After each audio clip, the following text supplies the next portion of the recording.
एक ऐसी खबर पर चर्चा करने के लिए जो कि कल अमेरिका के लिए बहुत बड़ी खबर होने वाली है, क्योंकि अमेरिका कल अपने राष्ट्रपति के लिए वोट करने वाला है। और अमेरिकी राष्ट्रपति में दोनों पार्टी अपनी तरफ एक हाथी का चुनाव चिन्ह लेकर चुनाव लड़ रही है, तो दूसरा गधे का चुनाव चिन्ह। तो आज के सेशन में इस हाथी और गधे की कहानी भी जानेंगे, लेकिन इसके साथ साथ ये भी जानेंगे कि किस तरह होता है अमेरिका का इलेक्शन राष्ट्रपति का। राष्ट्रपति के चुनाव में क्या क्या खासियतें होती हैं, 4 साल का क्या लॉजिक होता है, इलेक्टर्स क्या होते हैं, प्राइमरीज क्या होते हैं, कॉकस क्या होता है। साथ ही साथ हम ये भी जानने का प्रयास करेंगे कि स्विंग स्टेट्स क्या हैं, कौन जीतेगा, कब राष्ट्रपति पद की शपथ ली जाएगी, डायरेक्ट इलेक्शंस है कि इनडायरेक्ट इलेक्शंस हैं। मतलब बहुत सी चीजें आज के सेशन में आप थोड़े से सेशन के अंदर जानने वाले हैं। तो चलिए आज के सेशन की शुरुआत करते हैं। मेरे प्यारे साथियों, अमेरिका के अंदर वर्ष 2024 के अंदर हो रहे राष्ट्रपति के चुनाव कल होने वाले हैं। कल की तारीख है 5 नवंबर 2024। 5 नवंबर 2024 असल में सोमवार के बाद पहला मंगलवार है। यह बात ध्यान रखने की है, अपने आप में एक अपने नॉलेज वाली बात है कि मंगलवार पहला होता है, उस दिन इलेक्शन होता है। लेकिन अगर पहले ही तारीख को मंगलवार पड़ जाए तो उस दिन इलेक्शन नहीं होता है। इनकी इलेक्शंस में हर 4 साल में एक बार चुनाव होता है, और उस हर 4 साल में होने वाले चुनाव में भी नवंबर में पहले सोमवार के बाद वाले मंगलवार को ही इलेक्शन होता है। यानी कि अधिकतम अगर इलेक्शन कभी इनका होगा तो 2 नवंबर को ही होगा, कभी 1 नवंबर को इनके यहां इलेक्शन नहीं हो सकता है। ठीक है, तो चूंकि आज हम 4 नवंबर की बातचीत कर रहे हैं और इस समय सोमवार है, डायरेक्ट देते हैं जो 18 साल से ऊपर वोटिंग राइट रखते हैं। लेकिन हमारे चुने हुए सांसद और विधायक मिलकर के राष्ट्रपति के लिए वोट करते हैं। यानी भारत का राष्ट्रपति निर्वाचित तो होता है, लेकिन उसे भारत की जनता ने डायरेक्ट वोट से नहीं चुना होता है।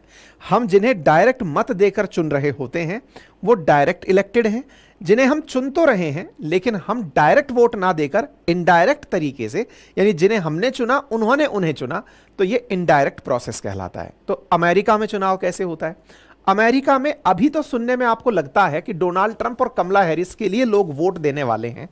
आप एक बार में इतना ज्यादा चुनाव प्रचार सुन चुके हैं कि कहते ही पहली बार में लगेगा कि यहां डायरेक्ट इलेक्शन होता होगा, लेकिन वास्तविकता यह नहीं है।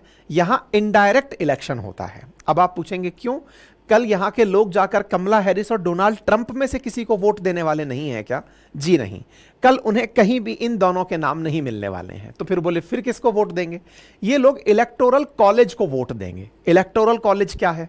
अमेरिका में 538 सीटों पर कल मतदान होगा।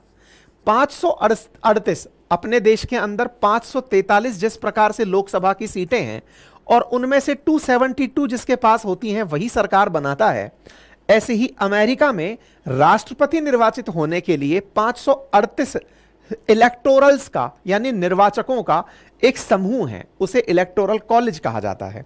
उस 538 इलेक्टोरल कॉलेज के लिए कल वोट डलेगा और उन 538 में से 270 जिसके पास होंगे वही राष्ट्रपति बन जाएगा। यानी कि कल डायरेक्ट नाम में ये 2 ऑप्शन नहीं दिखने वाले हैं कि ये लीजिए आप दोनों में से किसी एक को चुन लिया गया। पहली बात। एक और दिमाग में बड़ी बात आती है और वो ये है कि क्या यहां पर 2 पार्टी का ही सिस्टम है, यानी कि रिपब्लिकन्स और डेमोक्रेट्स यही 2 चुनाव लड़ते हैं या कोई और पार्टी भी पार्टिसिपेट कर सकती है? अमेरिका और ब्रिटेन, इनमें जनरली 2 पार्टियों के नाम दिखते हैं, लेकिन मल्टी पार्टी सिस्टम है और पार्टीज का इतना बड़ा जनाधार नहीं है, इसलिए उनकी सुर्खियां नहीं बन पाती। पार्टीज यहां पर भी कई सारी हैं, लेकिन 2 ही पार्टी सबसे ज्यादा जनाधार रखती हैं, इसलिए इनकी चर्चा सबसे ऊपर होती है। ठीक है, तो फिर से चलते हैं इन 270 की कहानी को समझने के लिए। तो साहब ये 270 लोग कौन हैं, या ये 538 कौन हैं जिनके लिए कल वोट डलने वाले हैं? क्योंकि कल के जो वोट हैं जिन्हें अमेरिकी राष्ट्रपति चुनाव कहा जा रहा है, जैसे भारत के लोकसभा चुनाव में आप प्रधानमंत्री चुनेंगे, ये तो आपको अंदर से पता होता है कि अगर एनडीए को वोट दिया तो मोदी जी उम्मीदवार हैं, या फिर उधर की तरफ से इंडी गठबंधन को वोट दिया तो उन्होंने जिसको भी बनाना है वो बनाएंगे, लेकिन दोनों के अपने अपने प्रतिनिधि हैं। अमेरिका में पहले से पता होता है कि अगर हमने इन इलेक्टोरल्स को वोट दिया, इन इलेक्टोरल व्यक्तियों को वोट चुना, तो ये डोनाल्ड ट्रंप को बनाएंगे और इनको चुना तो ये कमला हैरिस को बनाएंगे। ठीक है, ठीक है। अब चलते हैं एक कदम और पीछे, और वो कदम क्या है कि अमेरिकी राष्ट्रपति पद के लिए जो व्यक्ति है यह कैसे चुनकर आता है। मतलब राष्ट्रपति के लिए उम्मीदवारी डोनाल्ड ट्रंप ही करेंगे, इसका चयन कैसे होता है। और दूसरा, अमेरिका को नया राष्ट्रपति मिलेगा कब। तो पहले तो यह जान लीजिए कि अमेरिका को नया राष्ट्रपति जनवरी 2025 में मिलेगा। तो बोले अभी से जो चुनाव हो रहा है इसका क्या होगा। चुनाव के बाद चुनाव रिजल्ट्स आएंगे। कई बार ये चुनाव रिजल्ट्स एक एक डेढ़ महीने का समय खा जाते हैं। क्यों खाते हैं वो भी हम आपको आगे चल के बताएंगे, ठीक है। तो नवंबर में चल रहा है, दिसंबर तक सारी प्रक्रियाएं लगभग पूरी हो जाएंगी और जनवरी में इन्हें अपना राष्ट्रपति मिल जाएगा। लेकिन अमेरिकी राष्ट्रपति जो कि 4 साल में एक बार निर्वाचित किया जाता है, फिक्स टाइम पीरियड के लिए राष्ट्रपति बनता है, इसकी तैयारियां लगभग साल भर पहले शुरू हो जाती हैं। साल भर पहले शुरू हो जाती हैं, इससे क्या मतलब है। असल मायने में अगर किसी डेमोक्रेटिक पार्टी के व्यक्ति को अपने लिए राष्ट्रपति पद पर किसी को बिठाना है, अब इसको थोड़ा आसान करते हुए आगे बढ़ते हैं। हमारे पास में 2 ऑप्शंस हैं, एक तरफ डेमोक्रेट्स हैं और एक तरफ रिपब्लिकन्स हैं। रिपब्लिकन्स की तरफ से आप याद रख सकते हैं ट्रंप को। अब चूंकि ये पेन दोनों ही जगह चलता हुआ नहीं दिखेगा तो मैं कलर चेंज कर लेता हूं। तो एक तरफ आपके पास ट्रंप ऑप्शन में है और एक तरफ आपके पास में कमला मैडम ऑप्शन के अंदर है, ठीक है। अब ये जो ट्रंप साहब ऑप्शन में हैं आपके सामने, जिनकी पार्टी का चुनाव चिन्ह हाथी है, असल में ये चुनाव चिन्ह नहीं है, इनके कोड वर्ड हो गए हैं कि इनके लोगों को हाथी के नाम से पहचाना जाता है और इनको घोड़े, इस गधे के नाम से पहचाना जाता है। इन गधा और हाथी की भी कहानी है, थोड़ा आगे चल के पता चलेगी। उससे पहले हम ये जान लें कि ट्रंप को पार्टी ने कैसे चयनित किया। जैसे हमारे देश के अंदर कि भाई मोदी जी एनडीए के उम्मीदवार होंगे, ये पार्टियां तय करती हैं, इनके यहां तय कौन करता है। तो इनके यहां तय करने का तरीका है प्राइमरी और कॉकस के द्वारा। अब ये प्राइमरी और कॉकस क्या है। अमेरिका में जनवरी 2024 में, जैसे अभी अपन 24 के अंदर बैठे हैं नवंबर में, लेकिन जनवरी 2024 में ही यह तय हो चुका था कि पार्टी को किन्हें राष्ट्रपति के लिए खड़ा करना है। तय हो चुका था से क्या मतलब है। अमेरिका में हर छोटे छोटे राज्य में, राज्यों के अंदर छोटे छोटे डिस्ट्रिक्ट्स में, डिस्ट्रिक्ट्स के अंदर छोटी छोटी म्यूनिसिपैलिटीज में लोग इकट्ठे होकर चर्चा करने लगते हैं कि हम किसे राष्ट्रपति पद के उम्मीदवार के रूप में देखना चाहते हैं। साल भर पहले से तैयारियां शुरू हो जाती हैं। कुछ जगह पर लोग मिलकर मीटिंग्स करने लगते हैं। उन मीटिंग्स में पद पर किसे देखेंगे उसकी चर्चा और विमर्श होने लगता है। इन मीटिंग्स को कॉकस कहा जाता है। ये कॉकस किसी ना किसी 1-2 नाम को निकालकर आगे ले आते हैं। जैसे रिपब्लिकन के अंदर 50 उम्मीदवारों ने दावेदारी पेश की कि हम राष्ट्रपति का चुनाव लड़ना चाहते हैं। वो 50 नाम पार्टी अपने पार्टी कार्यकर्ताओं में भेजती हैं कि ये 50 लोग हैं जो राष्ट्रपति उम्मीदवारी रखना चाहते हैं अपनी पार्टी के टिकट पर। तो फिर ये लोग आपस में बैठकर बतियाते हैं कि साहब हमारी तरफ से तो ये ज्यादा काम का आदमी लग रहा है, अच्छे से बातें ये व्यक्ति रख पाएगा, तो हम इसे आगे बढ़ाते हैं, ठीक है। तो प्राइमरी, अच्छा कॉकस क्या हुआ, आपस में बैठकर चाय पर चर्चा टाइप से पार्टी ने मीटिंग की और डिसाइड किया कि हम इसको आगे चल करके राष्ट्रपति पद के लिए अपनी पार्टी की तरफ से खड़ा करेंगे। ठीक इसी तरह से एक और वर्ड होता है जिसका नाम है प्राइमरी। अब प्राइमरी क्या होता है, कई बार राज्य सरकारें अपने स्तर पर तय करती हैं कि इन दोनों पार्टीज को प्रॉपर निर्वाचन करने का अवसर दिया जाए कि ये अपने लोगों में किन्हें आगे राष्ट्रपति पद के लिए निर्वाचित करना है या किसे उम्मीदवार बनाकर आगे भेजना है। पार्टी बकायदा खुद का एक वोट सिस्टम तैयार करे। मतलब आज जैसे बीजेपी ने लोगों को क्या कहते हैं ना, उसको व्हाट्सएप ज्वाइन करा करके या फिर ओटीपी के थ्रू पार्टी के अंदर ज्वाइन कराया हुआ है, ऐसे पार्टी के सारे कार्यकर्ता आपस में वोट देने आए और वोट देकर खुद से तय करें कि हमारी तरफ से यह व्यक्ति है जो आगे जाकर राष्ट्रपति का चुनाव लड़ेगा। लेकिन इस काम को भी वो 2 फेज में करते हैं। भाई इतने सारे देश के अंदर लोग हैं, तो वो सब लोग कैसे डिसाइड करेंगे कि कौन राष्ट्रपति हुआ। वो तो एक तरह से पहले ही राष्ट्रपति का चुनाव हो गया। तो लेवल 1 पर वो प्राइमरीज का चुनाव करते हैं, यानी एक तरह से समझिए कि पार्षद का सा चुनाव कर लेते हैं। वो पार्षद टाइप के जो लोग राज्य से निकलकर आते हैं वो प्राइमरीज हैं, और वो आगे जाकर पार्टी का जब राष्ट्रीय कन्वेंशन होता है तब जाकर अपने क्षेत्र का प्रतिनिधित्व करते हैं। तो इनके यहां पर लगभग 4-5 महीने तक केवल प्राइमरीज और कॉकस ही चलता रहता है। ग्राउंड लेवल पर लोग ये तय करते हैं कि हमें अपने लिए राष्ट्रपति पद के रूप में किसे देखना है। अब पार्टी ने डिसाइड कर लिया। पार्टी ने डिसाइड कर पार्टी का अपना एक राष्ट्रीय सम्मेलन बुलाया। उस राष्ट्रीय सम्मेलन में प्राइमरीज और कॉकस से निर्वाचित होकर आए हुए लोग अपनी तरफ से वोट देकर किसी एक व्यक्ति को राष्ट्रपति पद के उम्मीदवार के लिए सेलेक्ट करते हैं। अब आप पूछेंगे क्या केवल रिपब्लिकन्स में ऐसा होता है? नहीं, डेमोक्रेट्स में भी ऐसा ही होता है। दोनों पार्टी 50 राज्य से अपने अपनी तरह से अपने प्राइमरी और कॉकस कंप्लीट कराती हैं और फाइनली अपने लिए एक आदमी बाहर नाम निकलवा कर लाती हैं। ठीक है, यह काम हुआ पहला। तो राष्ट्रीय अधिवेशन जब हुआ, उस अधिवेशन में यह तय कर लिया गया। तो अब आप पूछेंगे यह अधिवेशन कब हो लिया? तो जैसे नवंबर में चुनाव है, इससे 2 महीने पहले ही सितंबर के अंदर ही राष्ट्रीय अधिवेशन हो चुका था कि हां, हम अपनी पार्टी की तरफ से इस व्यक्ति को राष्ट्रपति पद की उम्मीदवारी के लिए भेज रहे हैं। ठीक है, तो प्राइमरी हो लिया, कॉकस हो लिया, राष्ट्रीय अधिवेशन हो लिया और फाइनली पार्टी पद के उम्मीदवार का नाम निकल कर आ गया। वही उम्मीदवार अब आपके सामने डिबेट्स के माध्यम से, दोनों पार्टी के उम्मीदवार डिबेट्स के माध्यम से जनता को बता रहे हैं कि हम दोनों में से बेहतर कौन है, उनकी पॉलिसीज क्या हैं, देश को लेकर उनका विजन क्या है। दोनों अपने विजन प्रस्तुत कर रहे हैं। देश की जनता तय करे उन्हें देखकर, उनकी डिबेट्स के माध्यम से कि किन्हें जिताना है और उन्हें वो वोट देकर राष्ट्रपति बनाए। लेकिन इसमें एक पेच फंसता है और वो पेच क्या है? राष्ट्रपति फिलहाल के लिए भले ही उम्मीदवारी जाहिर कर चुके हों, लेकिन अमेरिका की जनता डायरेक्ट राष्ट्रपति को वोट नहीं देती है। तो फिर किसको वोट देती है? देखिए, अमेरिका के अंदर 435 लोकसभा सीटें हैं। लोकसभा हालांकि वहां पर नाम नहीं बोला जाता, वहां हाउस ऑफ रिप्रेजेंटेटिव बोला जाता है।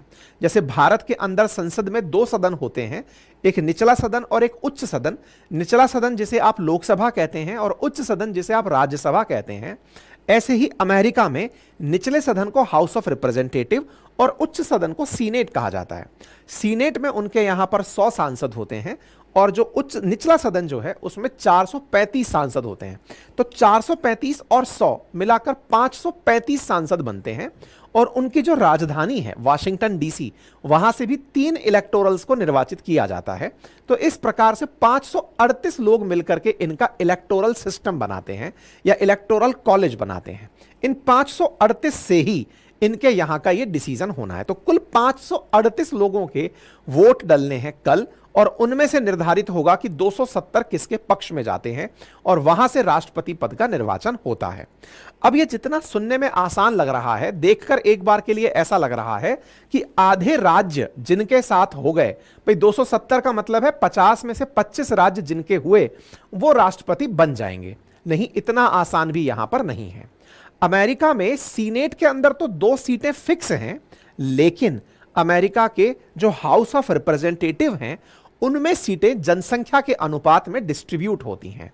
वर्ष 2020 में अमेरिका के अंदर जितनी सीटें थी उसी के आधार पर अमेरिका के अंदर हाउस ऑफ रिप्रेजेंटेटिव्स की सीटें डिसाइड होती हैं। सबसे बड़े राज्य में सबसे अधिक सीटें और सबसे छोटे राज्य में सबसे कम सीटें डिसाइड होती हैं। ऐसे भी राज्य हैं जिनके पास इलेक्टोरल कॉलेज के अंदर 1 सीट आकर के मिली हुई है। इसी तरह से कैलिफोर्निया जैसा राज्य जो कि यहां पर 53 सीटें लेकर बैठा हुआ है। यानी हाउस ऑफ रिप्रेजेंटेटिव में सांसदों की संख्या मैटर करती है। हालांकि हाउस ऑफ रिप्रेजेंटेटिव का कार्यकाल 2 ही साल होता है, फिर भी फिलहाल के लिए हम वापस से आते हैं और यह समझते हैं कि 50 राज्यों में से 25 राज्य जीतने का मतलब नहीं है। 50 राज्यों में से उन राज्यों को जीतने का मतलब है जिनमें वोट सबसे ज्यादा निकल कर आए। जिनमें से वोट निकल गए वहीं से ही राष्ट्रपति बनना तय होता है। अच्छा, इनके यहां पर एक और मसला भी है और वो भी पहले ही समझ लेते हैं, और वो मसला यह है कि यहां पर कुछ राज्य ऐसे हैं जिन्हें स्विंग स्टेट कहा गया है। अब ये स्विंग स्टेट क्या है, इसके बारे में और डिटेल में आगे जानेंगे। फिलहाल के लिए केवल इतना सा जान लीजिए कि ये वो राज्य हैं जिनके यहां पर इलेक्शंस किसी भी राष्ट्रपति की सांसें अटका के चलते हैं। इन राज्यों का नहीं पता कि ये डोनाल्ड ट्रंप को वोट देंगे कि कमला हैरिस को वोट देंगे। राज्य पूरा पूरा बटा हुआ है, 1% से मार्जिन चल रहा है। आपके दिमाग में प्रश्न आएगा, 1% से फर्क पड़ रहा है तो क्या ही फर्क पड़ जाएगा सर? मतलब एक प्रकार से अगर मान लीजिए किसी राज्य के अंदर 20 सीटें हैं, 51% वोट किसी को मिल गए, 49% किसी को मिल गए, तो 20 में से क्या होगा? ज्यादा से ज्यादा 11 किसी की हो जाएंगी, 9 किसी की हो जाएंगी। इससे क्या ही फर्क पड़ जाएगा? नहीं, इनके इलेक्शन सिस्टम में एक बहुत बड़ी खामी है और वो खामी है विनर टेक्स ऑल खामी। अब ये विनर टेक्स ऑल खामी क्या है? असल में इनके यहां सिस्टम कुछ इस प्रकार से है कि अगर उस स्विंग स्टेट में, या स्विंग स्टेट क्या किसी भी स्टेट में, वोटिंग परसेंटेज 50% से ऊपर किसी एक उम्मीदवार के पक्ष में चली गई तो वहां पर जितने भी इलेक्टोरल्स की सीटें थी वो सारी उसी के ही खाते में काउंट की जाएंगी। आसान भाषा में समझते हैं, किसी एक्स राज्य में मान लीजिए 20 सीटें थी इलेक्टोरल्स की, उनमें से आपके अनुसार 11 सीटें डेमोक्रेट्स ने जीती और 9 सीटें रिपब्लिकन्स ने जीती। जीती से मतलब वोट परसेंटेज मेजॉरिटी डेमोक्रेट्स के में था और कम जो है वो रिपब्लिकन्स के था। एक प्रकार से हमने एक बार की वोटिंग पैटर्न ये समझ ली। लेकिन जैसे ही ये वोट परसेंटेज आपको पता चला कि ज्यादा डेमोक्रेट्स में है और कम रिपब्लिकन्स में है, 11 और 9 का फासला है, चुनाव में 11 और 9 को अलग नहीं 11 प्लस 9 बनाकर 20 कहकर काउंट किया जाएगा डेमोक्रेट्स के खाते में। बोले ऐसा क्यों? बोले नियम है कि इस राज्य में जो विनर है उसी की सारी सीटें कही जाएंगी, यानी कि इन 9 लोगों का कोई महत्व नहीं है। अब आप सोचिए खेल कितना बड़ा हो जाता है। जहां कुछ राज्य अपनी राजनीति को लेकर पहले से फिक्स हैं कि ये राज्य रिपब्लिकन्स हैं, ये राज्य डेमोक्रेट्स हैं। रिपब्लिकन्स को रेड कलर से दिखाया हुआ है, डेमोक्रेट्स को ब्लू कलर से दिखाया हुआ है। लेकिन कुछ स्टेट्स इनके यहां पर्पल कलर के हैं कि उनमें 1% भी वोट बदला और वोट 50% से ऊपर किसी के पक्ष में गया तो वो लाल कब नीला हो जाएगा और नीला कब लाल हो जाएगा नहीं पता है। तो उम्मीद है कि आपको रिपब्लिकन्स और डेमोक्रेट्स की ये जो डिफरेंस वाली कहानी है ये समझ में आए कि अमेरिकी इलेक्शन में इसका कितना बड़ा महत्व है। ठीक है, तो फिलहाल के लिए मैंने आपको 2 पार्टी होने का मतलब बताया, 2 पार्टियां कैसे होती हैं यह समझाया और किस तरह से इनके यहां पर ये प्राइमरीज और कॉकस होते हैं यह बताया। नेशनल कन्वेंशन के अंदर राष्ट्रपति पद के लिए व्यक्ति डिसाइड किया जाता है, राष्ट्रपति के साथ साथ ही उपराष्ट्रपति पद के लिए भी व्यक्ति निर्धारित कर दिया जाता है। इलेक्टोरल कॉलेज क्या होता है यह मैंने आपको बता दिया, किस प्रकार से इनडायरेक्ट इलेक्शन होता है। जैसे हमारे यहां राष्ट्रपति का चुनाव होता है वैसे ही इनके यहां पर भी इनडायरेक्ट तरीके से राष्ट्रपति को चुना जाता है इलेक्टोरल कॉलेज के माध्यम से। ये 538 की क्या कहानी है ये मैंने आप लोगों को बता दी है। तो फिलहाल जो भी व्यक्ति राष्ट्रपति बनेगा ये कब जाकर के अपनी शपथ लेगा? तो 20 जनवरी 2025 को राष्ट्रपति और उपराष्ट्रपति पद पर शपथ ली जाएगी 20 जनवरी को। ठीक है, ये पूरी प्रक्रिया अब मैंने आप लोगों को समझा दी है। अब चलते हैं इस गधे और हाथी की कहानी पर कि इनके इलेक्शन में गधा और हाथी नाम आया कहां से। कुछ लोग तो ताजा इसको 1960 से जोड़ते हैं, लेकिन कुछ कहानियों में ये बहुत पीछे से जुड़ा आता है। कहते हैं वर्ष 1828 की बात है, अमेरिकी राष्ट्रपति चुनाव में डेमोक्रेटिक पार्टी बोले तो बाइडेन वाली पार्टी, कमला हैरिस वाली पार्टी, इनकी तरफ से एंड्रयूज जैक्सन नाम के एक व्यक्ति उम्मीदवार बने। उनका मुकाबला विग पार्टी के जॉन एडम्स के साथ हुआ। जैक्सन चुनाव जीतने के लिए कुछ ऐसे वादे कर रहे थे जिसकी वजह से एडम्स उनका मजाक बना रहे थे। एडम्स ने जैक्सन का नाम बिगाड़ दिया और उन्हें जैक एस कहना शुरू कर दिया। बस ये जो जैक एस बोले तो गधा, ये जैक एस कहना जब शुरू किया तो जैक एस ने यानी जैक्सन ने इसे चैलेंज के रूप में लिया और अपने पोस्टर पर गधे की तस्वीर ही छपा ली कि अगर आप मुझे गधा कहते हो तो लो मैं गधा हूं। जैसे अभी नहीं हुआ कि ट्रंप ने अभी हाल ही में क्या किया कि बाइडेन ने कहा कि ये कचरा है तुम्हारी पार्टी को मानने वाले लोग कचरा हैं, तो वो ट्रक चलाने लग गया कि लाओ मैं तो कचरा चालक ही हूं, मैं तो कचरा निकाल के ही जाऊंगा। बिल्कुल वैसा ही इन्होंने किया। तो एंड्रयूज जैक्सन उम्मीदवार थे तो उन्होंने गधे की तस्वीर ही अपने विज्ञापन में छाप ली और परिणाम यह निकला कि लोग सेंटिमेंट्स उनके साथ जोड़कर चलते चले गए और फाइनली वो चुनाव जीत भी गए। इसी को ही डेमोक्रेट्स ने अपनी पहचान बना लिया कि साहब ये तो हमारी पहचान है और हम इस पहचान को साथ लेकर चलने लगेंगे। तो डेमोक्रेट्स गधे की पहचान के साथ चलने शुरू हुए और इसके बाद में भी बोलते हैं कि एक बार डेमोक्रेटिक पार्टी पद के उम्मीदवार जॉन एफ कैनेडी थे, तो जब वो चुनाव के अंदर पहुंचे तो वहां समर्थक साथ में थे और गधे लेकर आए थे। तो इस पर कैनेडी बड़े प्रसन्न हुए थे कि चलो आप हमारी पार्टी को गधों से रिकॉग्नाइज करते हो, गधा हमारे लिए शुभ है, अगर गधा दिखा दिया तो हम चुनाव जीत ही जाएंगे। इस प्रकार की विचारधारा इन लोगों के यहां चलती है। अच्छा, अब हाथी की कहानी क्या है? 1860 के अंदर बताते हैं कि चुनावी साल था और उस समय अब्राहम लिंकन, यहां का इलिनॉस राज्य है, वहां से काफी मजबूती से लीड कर रहे थे। लिंकन को प्रभावशाली दिखाने के लिए अखबारों ने उनकी जगह हाथी की तस्वीर छापना शुरू कर दी। बस रिपब्लिकन पार्टी ने इसे हाथी के तौर पर ही मान लिया कि हमें ये लोग एलिफेंट की तरह दिखा रहे हैं तो हम एलिफेंट हैं। कुछ लोग तो कहते हैं कि यह अखबारों का किया धरा था और कुछ लोगों का कहना है कि एक कार्टूनिस्ट थे जिनका नाम था थॉमस नेस्ट। 1870 के दशक में थॉमस नेस्ट ने जितने भी अखबार छापे, उन अखबारों में हाथी और गधे कुछ इस प्रकार से ही दिखाए थे, और हाथी और गधे दिखाना कार्टूनिस्ट के दिमाग की उपज थी, जो कि बाद में हर जगह की पहचान बन गई। तब से लेकर आज तक ट्रंप की जो पार्टी रिपब्लिकन है वो हाथी लिए घूम रहे हैं और डेमोक्रेट्स डंकी लिए घूम रहे हैं, और ये लोग अपनी अपनी पहचान इन्हीं से जोड़कर चल रहे हैं। ठीक है, एक और इंपॉर्टेंट बात है, और वो अगर आपने हाल ही में नोटिस किया हो तो पार्टी के अंदर चुनाव के कलर से है, पार्टी के रंग से है। अब पार्टी के रंग से कैसे, अगर आपने अभी थोड़ी देर पहले मैंने एक पेज दिखाया था ये वाला, इसमें अगर ऑब्जर्व किया हो तो रिपब्लिकन्स को रेड कलर से और डेमोक्रेट्स को ब्लू कलर से दिखाया हुआ है। क्या इनका कोई कलर कोड है क्या? जैसे भारत के अंदर होता है कि भगवा पार्टी बीजेपी है ना, नीली पार्टी, कोई ना कोई कलर है, हर पार्टी का अपना एक कलर है। तो ऐसे क्या इन पार्टीज में भी कोई कलर का सिस्टम है क्या? तो कहते हैं कि वर्ष 2000 में एक बार इनके यहां राष्ट्रपति चुनाव में काफी ज्यादा टाइट मुकाबला हो गया। मुकाबला इतना हुआ कि चुनाव के रिजल्ट्स को मतलब न्यूज चैनल्स को दिखाना बड़ा भारी काम पड़ गया। दिखाना भारी काम पड़ गया मतलब लोग समझ ही नहीं पा रहे कौन से राज्य से कौन सी पार्टी आगे जा रही है। अच्छा, इससे पहले तक क्या था कि ब्लैक एंड व्हाइट टीवी का जमाना हुआ करता था। ब्लैक एंड व्हाइट से कलर टीवी के जमाने में जब एंट्री हो रही थी, उस समय पर लोगों को कलर का ज्ञान भी होने लगा, और कलर में कौन सा कलर चूज करें, तो एक बार मीडिया वालों ने ही आपस में मिलकर वर्ष 2000 में तय कर लिया कि हम लोग रिपब्लिकन्स को रेड दिखाएंगे और डेमोक्रेट्स को ब्लू दिखाएंगे। मतलब इसके लिए यहां का कोई चुनाव आयोग जिम्मेदार नहीं है, मीडिया हाउसेस ने ही तय किया हुआ है कि इन पार्टीज को किस कलर कोड में दिखाया जाना है। और इसी तरह से जो स्विंग स्टेट्स हैं उन्हें पर्पल कलर से दिखाया जाना, यह मीडिया की ही उपज है जिसमें कि ये सारी चीजें तय की गई हैं। ठीक है, अब आते हैं पर्पल कलर के ऊपर। तो अमेरिका में स्विंग स्टेट्स यानी विनर टेक्स ऑल, जिन राज्यों के अंदर 1% की भी लीड अगर आई तो वो सारी की सारी सीटें लेकर के वही व्यक्ति चला जाएगा। जैसे पिछले चुनावों में हुआ था, हिलेरी क्लिंटन बनाम जब डोनाल्ड ट्रंप का चुनाव था तो ट्रंप इन्हीं स्विंग स्टेट्स की वजह से चुनाव जीत कर आए थे।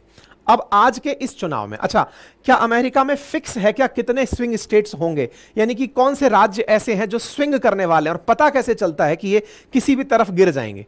चुनाव से पहले हुए सर्वे से पता चलता है कि कौन सा राज्य ऐसा है जहां का जनमत बटा हुआ है।